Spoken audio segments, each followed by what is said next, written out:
Hey there. Subscribe to my channel and also press this bell icon so you can get latest video notifications.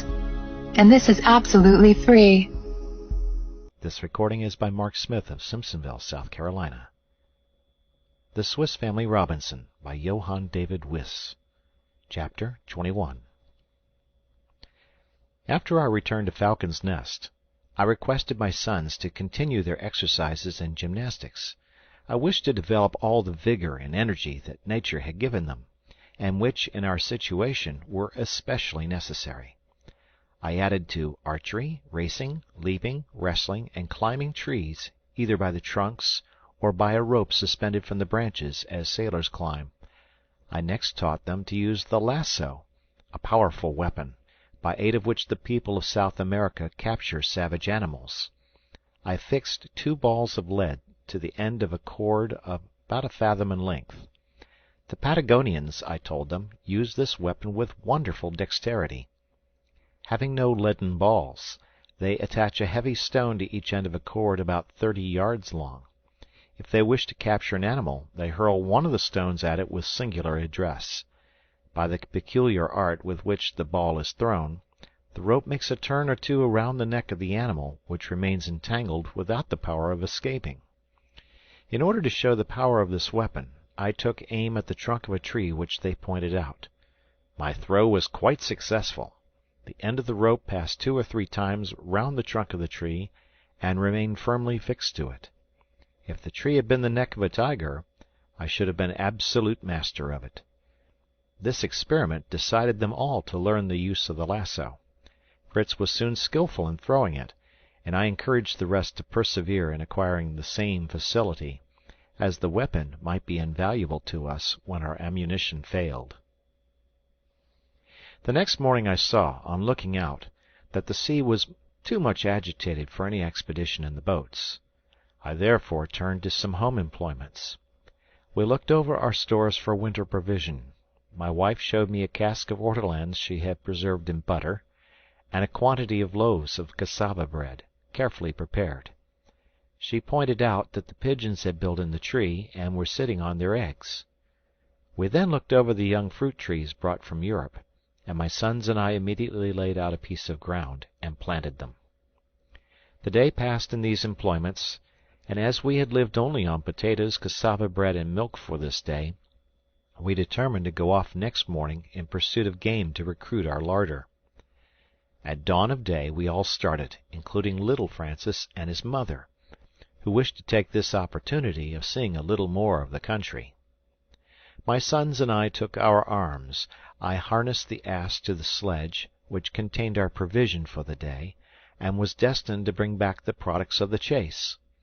Turk, accoutred in his coat of mail, formed the advance guard. My sons followed with their guns. Then came my wife with Francis leading the ass, and at a little distance I closed the procession with Master Nips mounted on the patient Flora.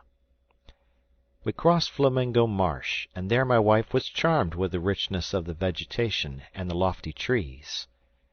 Fritz left us, thinking this a favorable spot for game. We soon heard the report of his gun, and an enormous bird fell a few paces from us. I ran to assist him, as he had much difficulty in securing his prize, which was only wounded in the wing, and was defending itself vigorously with its beak and claws. I threw a handkerchief over its head, and, confused by the darkness, I had no difficulty in binding it, and conveying it in triumph to the sledge. We were all in raptures at the sight of this beautiful creature, which Ernest pronounced to be a female of the bustard tribe. My wife hoped that the bird might be domesticated among our poultry, and, attracting some more of its species, might enlarge our stock of useful fowls. We soon arrived at the Wood of Monkeys, as we called it, where we had obtained our coconuts, and Fritz related the laughable scene of the stratagem to his mother and brothers. Ernest looked up wistfully at the nuts, but there were no monkeys to throw them down.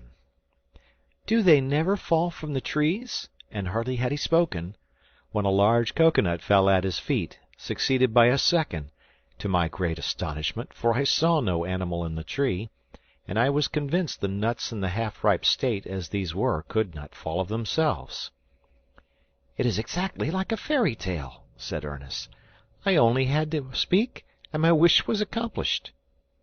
"And here comes the magician," said I, as, after a shower of nuts, I saw a huge land crab descending the tree quietly, and quite regardless of our presence. Jack boldly struck a blow at him, but missed, and the animal, opening its enormous claws, made up to its opponent, who fled in terror. But the laughter of his brothers made him ashamed, and recalling his courage, he pulled off his coat and threw it over the back of the crab. This checked its movements, and going to his assistance, I killed it with a blow of my hatchet. They all crowded round the frightful animal, anxious to know what it was. I told them it was a land crab, which we might call the cocoanut crab, as we owed such a store to it. Being unable to break the shell of the nut, of which they are very fond, they climb the tree and break them off in the unripe state. They then descend to enjoy their feast, which they obtain by inserting their claw through the small holes in the end, and abstracting the contents. They sometimes find them broken by the fall, when they can eat them at pleasure. The hideousness of the animal, and the mingled terror and bravery of Jack, gave us subject of conversation for some time. We placed our booty on the sledge, and continued to go on through the wood. Our path became every instant more intricate, from the amazing quantity of creeping plants which choked the way, and obliged us to use the axe continually. The heat was excessive, and we got on slowly, when Ernest, always observing, and who was a little behind us, cried out, "Halt! A new and important discovery!" We returned, and he showed us that from the stalk of one of the creepers we had cut with our axe there was issuing clear, pure water. It was the liane rouge, which in America furnishes the hunter such a precious resource against thirst. Ernest was much pleased. He filled a coconut cup with the water, which flowed from the cut stalks like a fountain, and carried it to his mother, assuring her she might drink fearlessly, and we all had the comfort of allaying our thirst, and blessing the gracious hand, who has placed this refreshing plant in the midst of the dry wilderness for the benefit of man. We now marched on with more vigor, and soon arrived at the gourd wood, where my wife and younger sons beheld with wonder the growth of this remarkable fruit. Fritz repeated all the history of our former attempts, and cut some gourds to make his mother some egg baskets, and a large spoon to cream the milk. But we first sat down under the shade, and took some refreshment, and afterwards, while we all worked at making baskets, bowls, and flasks, Ernest, who had no taste for such labour, explored the wood. Suddenly we saw him running to us in great terror, crying, "A wild boar! Papa, a great wild boar!" Fritz and I seized our guns, and ran to the spot he pointed out, the dogs preceding us. We soon heard barking and loud grunting, which proved the combat had begun, and hoping for a good prize, we hastened forward, when what was our vexation, when we found the dogs holding by the ears not a wild boar, but our own great sow, whose wild and intractable disposition had induced her to leave us and live in the woods. We could not but laugh at our disappointment, after a while, and I made the dogs release the poor sow, who immediately resumed her feast on a small fruit, which had fallen from the trees and scattered on the ground, and had evidently tempted the voracious beast to this part. I took up one of these apples, which somewhat resembled a medlar, and, opening it, I found the contents of a rich and juicy nature, but did not venture to taste it till we had put it to the usual test. We collected a quantity. I even broke a loaded branch from the tree, and we returned to our party. Master Nips no sooner saw them than he seized on some, and crunched them up with great enjoyment. This satisfied me that the fruit was wholesome, and we regaled ourselves with some. My wife was especially delighted when I told her that this must be the guava, from which the delicious jelly is obtained, so much prized in America. "But with all this," said Fritz, We have a poor show of game. Do let us leave Mamma with the young ones and set off to see what we can meet with." I consented, and we left Ernest with his mother and Francis, Jack wishing to accompany us. We made towards the rocks at the right hand, and Jack preceded us a little, when he startled us by crying out, "A crocodile, Papa! A crocodile!" "You simpleton," said I. "A crocodile in a place where there's not a drop of water!" "Papa, I see it," said the poor child, his eyes fixed on one spot. "It is there on this rock, sleeping. I am sure it is a crocodile." As soon as I was near enough to distinguish it, I assured him his crocodile was a very harmless lizard called the iguana, whose eggs and flesh were excellent food. Fritz would immediately have shot at this frightful creature, which was about 5 feet in length. I showed him that his scaly coat rendered such an attempt useless. I then cut a strong stick and a light wand.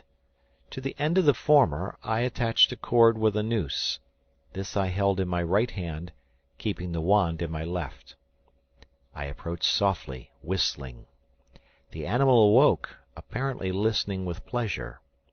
I drew nearer, tickling him gently with the wand.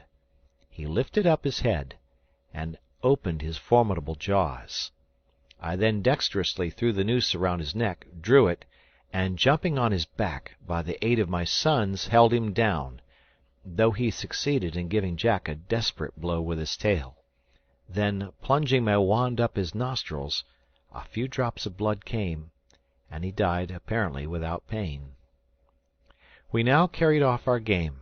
I took him on my back, holding him by the foreclaws, while my boys carried the tail behind me, and with shouts of laughter the procession returned to the sledge.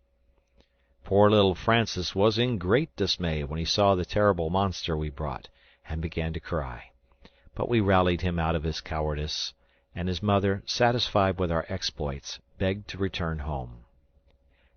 As the sledge was heavily laden, we decided to leave it till the next day, placing on the ass the iguana, the crab, our gourd vessels, and a bag of the guavas, little Francis also being mounted. The bustard we loosed, and, securing it by a string tied to one of its legs, led it with us. We arrived at home in good time. My wife prepared part of the iguana for supper, which was pronounced excellent. The crab was rejected as tough and tasteless. Our new utensils were then tried, the egg baskets and the milk bowls, and Fritz was charged to dig a hole in the earth, to be covered with boards, and serve as a dairy, till something better was thought of. Finally we ascended our leafy abode, and slept in peace. End of chapter.